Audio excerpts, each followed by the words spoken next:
আমার নাম ময়ূক মিত্র। আমি এইবারে 2024 এসএসসি এমটিএস পরীক্ষা ক্র্যাক করেছি। ইনকাম ট্যাক্স ডিপার্টমেন্ট পেয়েছি মুম্বাই। আমার বাড়ি উত্তর চব্বিশ পরগনা জেলার মধ্যমগ্রামে।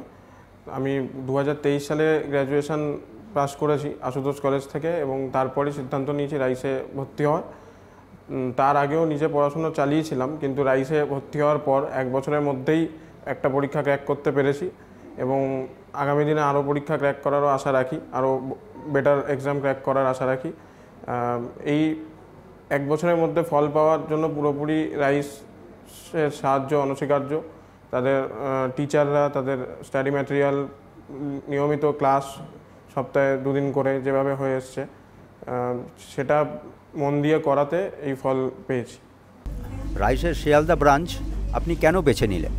শিয়ালদা ব্রাঞ্চ বেছে নেওয়ার কারণ, এখান থেকে সিজিএলে টপার বেরিয়েছে, সেই জিনিসটা ইন্সপায়ার করেছে যে এখান থেকে রেজাল্ট আসে, এখানে ভর্তি হলে নিশ্চয়ই ভালো করতে পারবো। আর তাছাড়া এমনিও আমার যাতায়াতের সুবিধার্থে এই ব্রাঞ্চ বেছে নেওয়া। আপনার বন্ধু বান্ধব বা আত্মীয় স্বজন যারা প্রস্তুতি নিতে চাইছেন, আপনি কতটা উৎসাহ দেবেন তাদেরকে রাইসে ভর্তি হওয়ার ক্ষেত্রে? আমি অবশ্যই তাদেরকে উৎসাহ দেব। তারা যদি মন দিয়ে পড়ে, যেভাবে এখানে পড়ানো হয়, তাহলে অবশ্যই তারাও সাফল্য পাবে।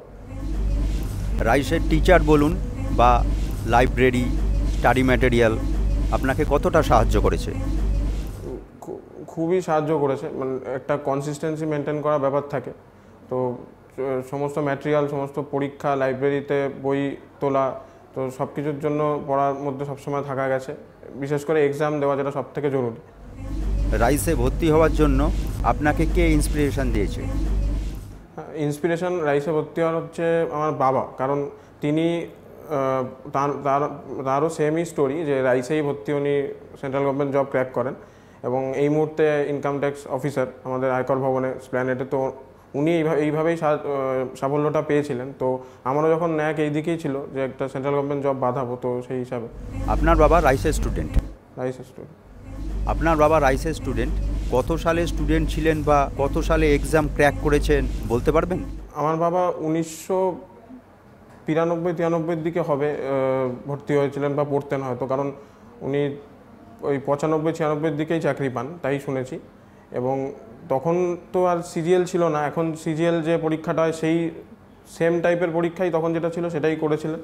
এবং এখন এই মুহূর্তে ইনকাম ট্যাক্স অফিসার, আমাদের ধর্মতলার যে আয়কর ভবন, সেই অফিসার। আপনার বাবাই তো আপনাকে বলেছিলেন রাইসে ভর্তি হতে। হ্যাঁ। আপনার বাবা কতটা খুশি আপনার এই সাফল্যে? খুবই খুশি, কিন্তু চান আরও বেটার পরীক্ষাতে ক্র্যাক করতে পারি। আর যেহেতু একটু দূরেও হয়েছে, তো হোম স্টেটে বাঁধানোর চেষ্টা তো করবই। আগামী দিনে আপনি যদি সিভিল সার্ভিসের মতো পরীক্ষার প্রস্তুতি নিতে চান, সেক্ষেত্রে কি আপনি রাইসকেই বেছে নেবেন? সেই ক্ষেত্রেও রাইস যখন এই অবধি এত ভালো সাফল্য দিচ্ছে বা পেয়েছি পড়ে, তো ইচ্ছা আছে পরবর্তীকালেও, কারণ ভালো পরীক্ষা বাঁধাতে পারলে, যেমন সিজিএল পরবর্তীকালে ক্র্যাক করতে পারলে অবশ্যই ইউপিএসসি দেওয়ারও ইচ্ছা আছে। তখন নিশ্চয়ই রাইসের কথা আবার ভাববো। যারা এইচএস পাস করে বলে যে প্রিপারেশান নেব, আপনি কি তাদেরকে এই রাইসে ভর্তি হওয়ার জন্যই সাজেশন দেবেন? এইচএস পাস করে পড়ার থেকে হয়তো গ্র্যাজুয়েশন করে নিয়ে পড়াই বেটার, কারণ আরও অনেক পরীক্ষার রাস্তা খুলে যায়। না, বলছি প্রিপারেশানটা এইচএসের পর থেকেই তো নেওয়া ভালো। পড়াশোনার ক্ষেত্রে আমি কলেজের 2nd-3rd ইয়ার থেকেই এইসব সরকারি চাকরির পরীক্ষা নিয়ে ঘাটাঘাটি করতাম, লেগে পড়েছিলাম। তো সেই সময় পরীক্ষা যখন দিয়েছি, অল্পের জন্য হতো না, এরকম 10 নম্বর 12 নম্বরের জন্য ক্লিয়ার হতো না, কাট অফ ক্লিয়ার হতো না। তো তারপরেই রাইসে ভর্তি হওয়ার সিদ্ধান্ত, এবং রাইসে ভর্তি হয়ে যাওয়ার পর তো আর কোনো পড়ার দিকে তাকাইনি, শুধু এই চাকরি পরীক্ষার পড়াই, এবং সেইভাবেই হয়ে গেল। আপনার স্ট্রিম কি ছিল? Honours computer science. নতুন অ্যাসপিরেন্টসদের উদ্দেশ্যে আপনি কি বলবেন? যারা পড়াশোনা চালিয়ে আছে, তারা যেন মনোযোগ দিয়ে করতে থাকে।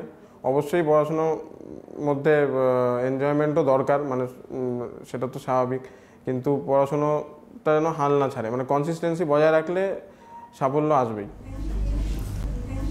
সেলফ স্টাডি আর কোচিংয়ের বোনাস পয়েন্টটা কি? সেলফ স্টাডি তো খুবই দরকারি জিনিস, কিন্তু সেলফ স্টাডির কিছু সময় হয়তো কিছু খামতি থেকে যায়, যেগুলো কোচিং নিলে সেগুলো ফুলফিল হয়, মানে আর কোনো খামতিই থাকে না আমার মনে হয়, কারণ আমি সেলফ স্টাডিতে যেটুকখানি ল্যাক করতাম সেটাই আমার পুরো পূরণ হয়ে গেছে কোচিং নেওয়ার ফলে। তো সেলফ স্টাডি তো নিতেই হবে, করতেই হবে, নাহলে তো সম্ভবই না কিছু করা। ধন্যবাদ আপনাকে।